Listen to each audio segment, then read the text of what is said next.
এগুলা কাটেন না আগে উই এগুলা কাটেন উঠে উঠে ভর্তা কাটেন উই কাটেন আগে বড় তালে না আইয়া দিছে কানাডা দিছে হ্যালো এভরিওয়ান, আসসালামু আলাইকুম। কি অবস্থা সবার? আশা করি সবাই ভালো আছো। আজকে দেখো চলে আসলাম গাজীপুরে মাত্র 3 থেকে 4 ঘন্টার জন্য।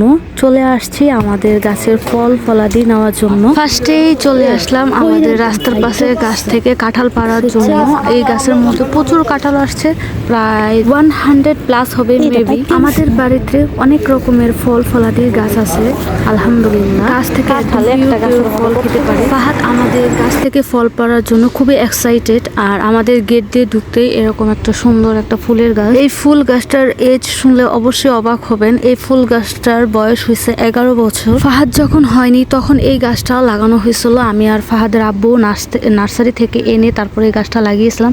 এর সাথে আরো অনেক গাছ লাগিয়েছি, বাট কয়েকটা গাছ আছে, একটা পাতাবাহার, একটা কামিনী ফুল, হাসনা হেনা আর এই লঙ্ঘন ফুলটা আছে। ও সরি, কামিনী ফুল গাছটা কেটে ফেলা হয়েছিল। এই লঙ্ঘন ফুলের গাছটা অনেকবার ডাল কেটে দেওয়া হয়েছিল, তারপর আলহামদুলিল্লাহ আছে এবং সুন্দর একটা কালার হয়।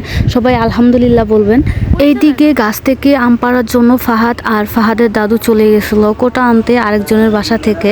তারপর এই তো বাঁশের মলি দিয়ে আম পাড়তেছিল ফাহাদের আব্বু। আমাদের বাসায় 6টার মতো আম গাছ আছে, যেটা পয়লা বৈশাখে আম গাছ লাগে, মানে বৈশাখী গাছ।